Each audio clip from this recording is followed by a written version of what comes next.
5 முறை கோப்பையை வென்ற அணி.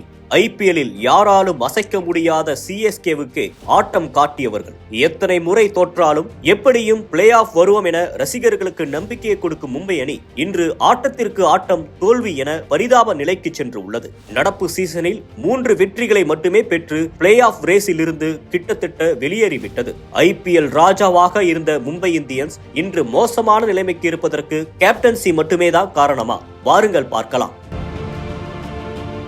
மும்பை அணியின் முதல் பிரச்சனையாக இருப்பது பவர் பிளே தான். இதுவரை நடந்த போட்டிகளில் பவர் பிளேயில் மட்டும் 19 விக்கெட்டுகளை இழந்துள்ளது. நடப்பு தொடரில் 2வது மோசமான ரெக்கார்ட் இதுவாகும். டெல்லி கேபிட்டல்ஸ் அணி 21 விக்கெட்டுகளை இழந்துள்ளது. ஆட்டத்தின் முதல் 6 ஓவருக்குள் மலமளவென விக்கெட்டுகளை இழந்து விடுவதே பாதி தோல்விக்கு உறுதியாகி விடுகிறது. என்னதான் டெல்லி அணி முதலில் விக்கெட்டுகளை இழந்தாலும் மிடில் ஆர்டர் பேட்ஸ்மேன்கள் அதனை ஈடு செய்து விடுகின்றனர். ஆனால் மும்பையில் அதுவும் இல்லை. அதிவேகமாக ரன்களை குவிக்க நினைத்து உடனே வெளியேறி விடுகின்றனர். புள்ளி விவரமாக சொல்ல வேண்டும் என்றால் பவர் பிளேயில் மும்பை அணியின் சராசரி ஸ்கோர் 29.10 ரன்கள் மட்டுமே.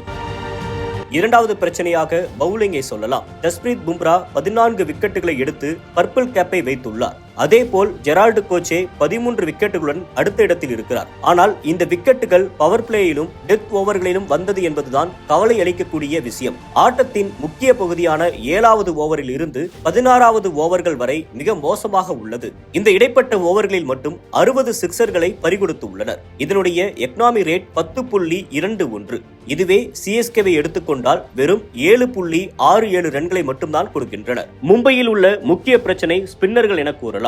அவர்கள் டாப் பவுலர்களான பியூஷ் சாவ்லா 7 போட்டிகளில் வெறும் 4 விக்கெட்டுகளை தான் எடுத்திருக்கிறார். அதுவும் ஓவருக்கு சராசரியாக 9.85 ரன்களை விட்டுக் கொடுக்கிறார். மறுபுறம் முகமது நபி 6 போட்டிகளில் வெறும் 2 விக்கெட்டுகள் தான் எடுத்திருக்கிறார். மிடில் ஓவர்களில் ரன்கள் கசிவதற்கு இவர்கள் பெரிய காரணம். இவை எல்லாத்தையும் இணைக்கும் புள்ளிதான் ஹர்திக் பாண்டியாவின் கேப்டன்சி. திடீர் கேப்டன்சி மாற்றத்தால் மும்பை அணி 2 பிரிவுகளாக உள்ளது என தகவல்கள் வெளியாகி வருகிறது. நாம் நேரலையில் பார்ப்பதை தாண்டி நிறைய விஷயங்கள் அணிக்குள் நடக்கிறது. அவர்கள் அணியாக விளையாடினால் ஜெயிக்கலாம். ஆனால் தனிப்பட்ட முறையில் ஒவ்வொருவரும் ஆடி வருகிறார்கள். இப்படி இருந்தால் நிச்சயம் ஜெயிக்க முடியாது.